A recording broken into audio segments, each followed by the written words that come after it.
নমস্কার, আপনারা দেখছেন জেসি নিউজ প্লাস এবং আপনাদের সঙ্গে রয়েছে আমি ইমন মুখার্জি।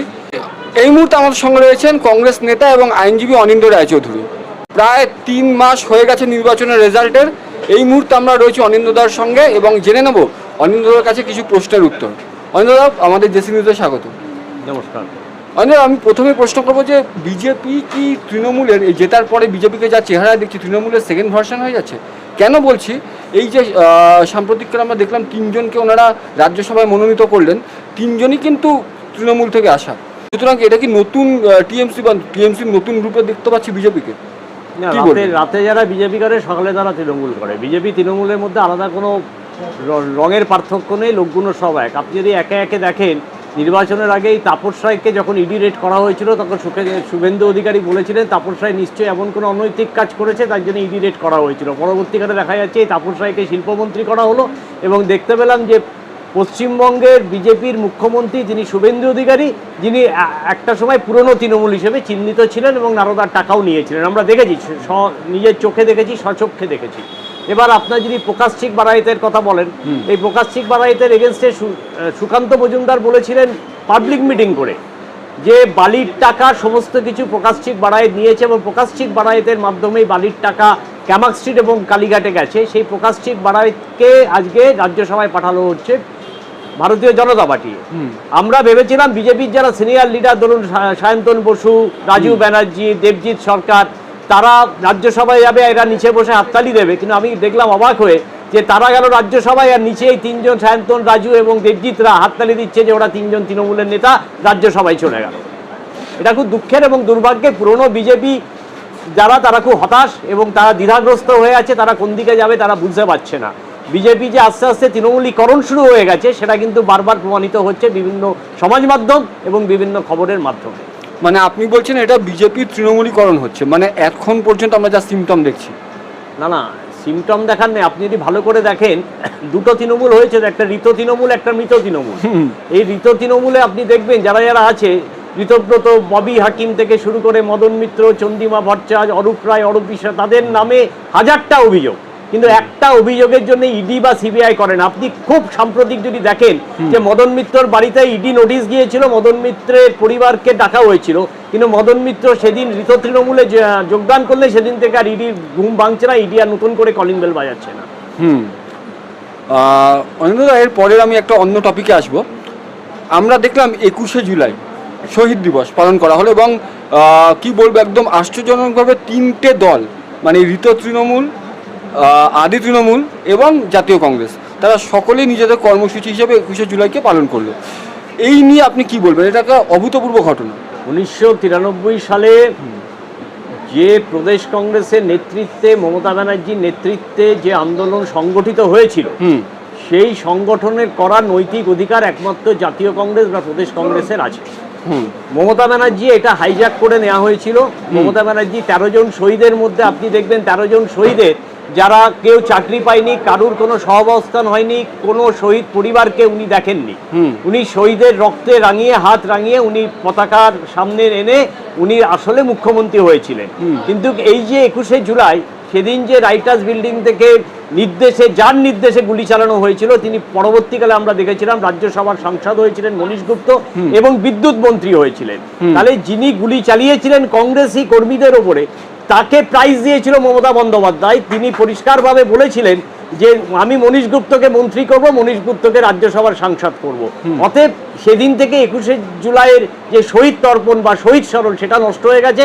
আর 21শে জুলাই আপনি দেখেছেন তো যে পাগলু ডান্স হতো মঞ্চে, কিন্তু আমরা 21শে জুলাই আমরা শহীদ তর্পণ এবং শহীদ স্মরণ করেছি। মমতা বন্দ্যোপাধ্যায় বা ঋতব্রত তৃণমূলের কোনো নৈতিক বা মানবিক কোনো অধিকার নেই যে শহীদ স্মরণ বা শহীদ তর্পণ করা। আচ্ছা অনিন্দ্যদা, এর পরের প্রশ্ন আমি আসবো, কংগ্রেসের অবস্থান কি এই মুহূর্তে? রাজ্য রাজনীতির যা অবস্থা, সেখানে কংগ্রেসের অবস্থান কি? বিজেপির বিরুদ্ধে এবং আরএসএস এর বিরুদ্ধে কংগ্রেস 1947 সাল থেকে লড়াই করে আসছে এবং কংগ্রেস এমন একটা পার্টি যে পার্টির কোথাও হয়তো আপনি দেখবেন পঞ্চায়েতে একজন মেম্বার আছে, ভারতবর্ষের নিরিখে বা প্রেক্ষিতে আপনি যদি দেখেন কোথাও 4 জন মেম্বার, কোথাও 10 জন মেম্বার, কিন্তু ভারতবর্ষের ইতিহাস এবং ভারতবর্ষের মানচিত্র যদি আপনি ভালো করে দেখেন, এমন কোনো জায়গা ভারতবর্ষের আপনি খুঁজে পাবেন না যেখানে জাতীয় কংগ্রেসের পতাকাটা ওড়ে না। একদম, মানে ন্যাশনাল পার্টি হিসেবে আমরা জানি বিজেপি এবং জাতীয় কংগ্রেস। 2029 সালে নরেন্দ্র মোদী ভারতবর্ষের প্রধানমন্ত্রী থাকবে না। আসলে কোথায় ভয়টা হচ্ছে জানেন? যে লোকটার হাতে চায়ের কাপ খেয়ে প্লেটটা তুলে দেওয়ার কথা ছিল, সেই লোকটার হাতে আমরা ভারতবর্ষকে তুলে দিয়েছি। পরবর্তীকালে ভারতবর্ষের যে অবস্থা তা আমরা দেখতে পাচ্ছি। আজকে ধর্মেন্দ্র প্রধানের আপনি দেখেছেন, উনি দুর্নীতি করেছেন, বলছেন বিদেশি ফান্ড। আজকে বিদেশ সচিবের একটা রিপোর্ট, সেখানে বিদেশ সচিব বিদেশ মন্ত্রণালয় পরিষ্কার বলে দিচ্ছে যে কোনো বিদেশি ফান্ডের এই ককরোচ পার্টি দাঁড় করায়নি, এবং যারা স্বতঃস্ফূর্তভাবে আন্দোলন করেছে এবং কংগ্রেসও এই ককরোচ পার্টিকে সমর্থন করেছে। কারণ পদত্যাগ লিক যদি হয় প্রশ্ন পেপার, সেখানে কেন শিক্ষামন্ত্রী পদত্যাগ করবে না, এটা একটা প্রশ্ন থেকেই যাচ্ছে আমাদের। আপনি ধর্মেন্দ্র প্রধানের কথা বললেন এবং এই ককরোচ পার্টির কথা বললেন। আমি আপনাকে যেটা জিজ্ঞেস করবো পরের প্রশ্ন হচ্ছে যে ককরোচ পার্টির এই আন্দোলনকে আপনারা কিভাবে দেখছেন? না না, এটা গণতান্ত্রিক আন্দোলন। এই গণতান্ত্রিক আন্দোলন করার অধিকার সকলের আছে। এই জেনজি যে আন্দোলন করেছে তাকে পূর্ণ সমর্থন জানাচ্ছি এবং সহমর্মিতা জানাচ্ছি। পুলিশের লাঠি, পুলিশের রক্তচক্ষু উপেক্ষা করে যারা এই আন্দোলন করেছে তাদের সঙ্গে আমরা আছি এবং তাদের সঙ্গে ছিলাম এবং তাদের সাথে থাকব। নরেন্দ্র মোদী এবং এই ধর্মেন্দ্র প্রধান এবং বিজেপির এই সাম্প্রদায়িক শক্তি এবং তার সাথে এই যে অ্যাডমিনিস্ট্রেটিভ পাওয়ার, তার বিরুদ্ধে আমরা সবসময় রাস্তায় নেমে লড়াই করছি। একদম ইন্টারভিউর শেষ দিকে এসেছি আমরা। অন্যথা আমরা দেখলাম মাননীয় প্রধানমন্ত্রীকে কিন্তু একটা ফেসবুক পোস্ট সম্ভবত উনি করেছেন এবং খুব দ্রুত উনি বিজেপির তরফ থেকে বলা হচ্ছে অ্যাড্রেস করেছেন এই সমস্যাকে। এবং আরও একটি এর সঙ্গে রিলেটেড কোয়েশ্চেন, এই যে বিদেশি ফান্ডিংয়ের কথা বলা হচ্ছে, এটার মধ্যে কতটা বাস্তবতা আছে? না না, বিদেশি ফান্ডিং নেই। নরেন্দ্র মোদীর বিদেশ মন্ত্রক তার ইন্টারভিউর মাধ্যমে বলে দিয়েছেন এখানে কোনো বিদেশি ফান্ডিংয়ের কোনো যোগাযোগ নেই।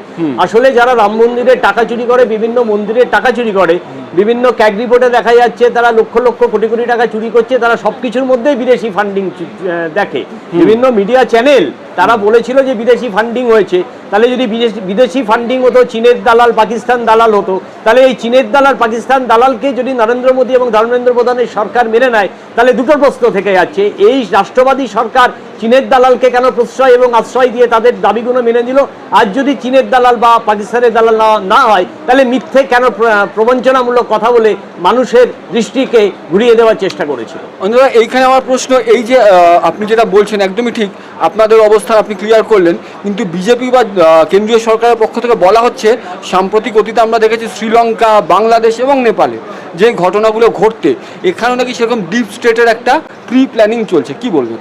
আর তার আগে শুভেন্দু অধিকারী, নারদার ফাইল আর ওনার যে আত্মসহায়ক যিনি মার্ডার হয়েছিলেন তার ফাইলটাকে খোলা হোক, তারপরে ডিপ স্টেটের গল্প পরে ভাবা যাবে। একদম শেষ প্রশ্ন, কংগ্রেস কি আগামী দিনে এখানে বৃহত্তর আন্দোলনে আসবে?